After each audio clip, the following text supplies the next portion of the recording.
I never thought I'd be hiding in my own pantry at 7:30 in the morning, but here I was taking deep breaths while clutching my coffee mug like a lifeline. Through the door, I could hear my mother-in-law Margaret's voice growing increasingly shrill as she lectured my children about proper breakfast table behavior. "Emily, a young lady does not reach across the table like that. And Lucas, for heaven's sake, stop drumming with your spoon. This is exactly what I'm talking about, Amanda. These children have no structure, no discipline." I closed my eyes and counted to 10, reminding myself that Margaret was only staying with us for 2 more weeks while her house underwent renovations. Just 14 more days. I could handle this. I had to. The sound of a chair scraping against the floor made me wince. "But Grandma," my 8-year-old Emily protested, "I was just trying to get the syrup before it dripped on the—" "No excuses. A proper young lady asks for items to be passed. And Lucas, sit up straight this instant." My 6-year-old son's quiet sniffle was all it took. I emerged from the pantry, plastering on what I hoped was a neutral expression. "Kids, why don't we go get ready for school? Don't forget to brush your teeth." Emily and Lucas practically bolted from the table, leaving their half-eaten breakfast behind. Margaret's lips pressed into a thin line as she watched them go, her steel gray hair perfectly coiffed despite the early hour. She'd probably been up since dawn, ironing her clothes and applying her makeup with military precision. "Amanda," she began, turning those ice blue eyes on me, "we need to discuss your children's behavior. This chaos cannot continue." I busied myself clearing the breakfast dishes, trying to keep my voice level. "They're just being kids, Margaret. It's normal for them to be energetic in the morning." "Normal?" She practically spat the word. "There is nothing normal about their wild behavior. In my day, children knew how to conduct themselves properly. My David never would have dared." "Mom." My husband's voice cut through her tirade as he entered the kitchen, already dressed for work in his doctor's scrubs. "It's too early for this." Margaret's expression softened immediately as she looked at her son. "David, darling, I'm simply trying to help. These children need structure, discipline. The way Amanda lets them run wild." She shook her head sadly.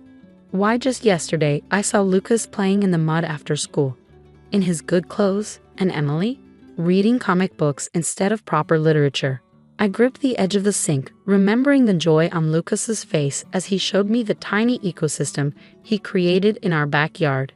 How Emily's eyes lit up as she described the latest adventure of her favorite superhero. "They're happy, healthy kids," I said quietly. "They're doing well in school. They have friends, they're out of control." Margaret stood up, her chair scraping against the floor. "And if you won't do something about it, I will. I've already spoken to my friend Barbara. She's a social worker, about my concerns." The room went silent. Even David, who'd been pouring his coffee, froze mid-motion. "You did what?" I whispered, turning to face her. Margaret lifted her chin defiantly. "Someone needs to look out for these children's best interests. Your permissive parenting is damaging them. They need proper guidance, structure, discipline." "That's enough." David's voice was sharp as he set down his coffee mug. "Mom, you had no right to." "I have every right." Margaret's voice rose. "I am their grandmother.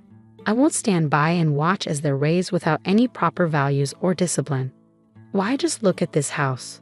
Toys everywhere, art supplies cluttering the dining room, that ridiculous creativity corner in the living room. Children need boundaries, not this endless freedom to make messes and question everything." My hands were shaking as I dried them on a dish towel. "Margaret, I appreciate that you care about the kids, but—" "Care? Of course I care. That's why I've already called the private academy where Barbara's grandchildren attend. They have an excellent behavioral modification program. With proper discipline and structure, maybe there's still hope for." "Mom." David's sharp voice cut through her speech. "You need to stop. Now." But Margaret was on a roll. She pulled out her phone, tapping furiously. "Look at these statistics about children raised without proper discipline. The delinquency rates, the behavioral problems. Amanda, if you won't listen to reason, then perhaps it's time for more drastic measures. Barbara says." "Actually," I interrupted, my voice surprisingly steady despite the storm of emotions inside me. "I think it's time we read something else." I walked to the kitchen drawer where I'd been keeping a particular envelope, One I found last week while helping David sort through some old family papers. Margaret frowned as I pulled out the yellowed envelope. What is that? A letter, I said quietly, from your mother, written to your father in 1962, about a certain little girl who refused to sit still at the dinner table, who climbed trees in her Sunday best, who asked too many questions in school. The color drained from Margaret's face. Where did you get that? It was in that box of old papers from the attic. There are quite a few letters, actually. Your mother had quite a lot to say about raising a spirited child. I held the envelope out to her. Maybe you'd like to read them before we continue this discussion about proper childhood behavior. Margaret's hands trembled slightly as she took the envelope. For the first time since she'd moved in, I saw a crack in her perfect composure. I haven't seen these in years. I didn't even know they still existed. Read them, I said gently. And then, if you still want to talk about the children's behavior, we can. Just then, Emily and Lucas came thundering down the stairs, backpacks bouncing. Mom, we're ready. I turned to my children, taking in their slightly rumpled clothes, Emily's messy ponytail, Lucas's untucked shirt. They were perfect in their imperfection, vibrant with life and energy and curiosity. Have a good day at school, loves, I said, hugging them both. As they headed for the door, I caught Margaret staring at them, the envelope clutched in her hands, an unreadable expression on her face. David touched my shoulder gently. I'll drop them off on my way to the hospital, he said, then turned to his mother. Mom, just read the letters, okay? Margaret nodded slowly, still staring at the envelope as if it might bite her. As my family left for the day, I saw her sink into a kitchen chair, carefully opening the first letter with trembling fingers. Sometimes, I thought, the past has a way of teaching us exactly what we need to learn about the present. I spent the morning cleaning the house, trying to keep my hands busy while my mind raced. Margaret hadn't emerged from her room since reading the first letter. The sound of occasional drawers opening and closing told me she was still up there, presumably going through more of her mother's writings. Around noon, I heard her footsteps on the stairs. When she appeared in the kitchen doorway, I almost dropped the plate I was drying. Margaret's perfectly styled hair was disheveled, her makeup slightly smudged, as if she'd been wiping her eyes. In her hands, she clutched a stack of letters and what looked like an old photo album. I found this too, she said softly, her voice lacking its usual sharp edge. In the box with the letters. I'd forgotten. She placed the album on the kitchen table with trembling hands. Cautiously, as if approaching a wounded animal, I sat down across from her. Margaret opened the album to reveal a black and white photograph of a little girl, perhaps 7 or 8, covered head to toe in mud but grinning widely at the camera. That's you? I asked, though I already knew the answer, the same ice-blue eyes, even then full of life and mischief. Margaret nodded, tracing the photograph with a fingertip. Mother was furious that day. I'd ruined my new dress playing in the creek behind our house. I was supposed to be practicing my piano lessons, but I discovered a family of newts and she trailed off, lost in the memory. What happened? I prompted gently. Father took this picture before Mother could send me to clean up. He said. Her voice caught. He said he wanted to remember me exactly as I was, joy and mud and all. She turned the page to reveal more photos. Young Margaret climbing trees, conducting science experiments in the kitchen, putting on plays with neighborhood children. Your mother's letters, I ventured carefully. They seem to tell a similar story. Margaret's hands shook as she picked up one of the letters. Mother was like me, like I've become, she corrected herself with a bitter laugh. Always worried about appearances, about proper behavior. But Father, she unfolded the letter. May I read you something? I nodded, and she began to read aloud. My dearest John, I fear I'm doing it all wrong with Margaret. Today I scolded her again for asking too many questions in school, for disrupting the class with her endless curiosity. But when I saw her little face crumple, when I watched her try to shrink herself to meet my expectations, I remembered my own childhood.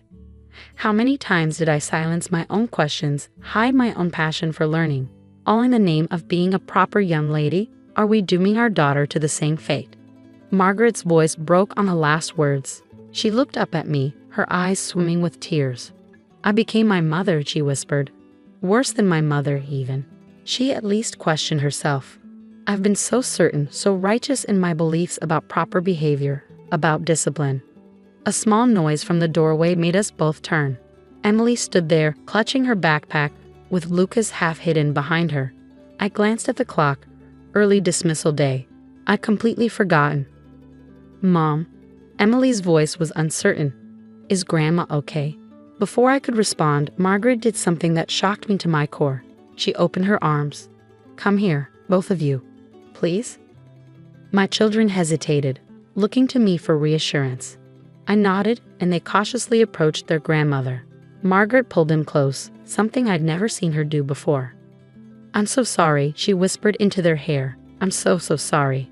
Lucas pulled back slightly, studying his grandmother's face with concern.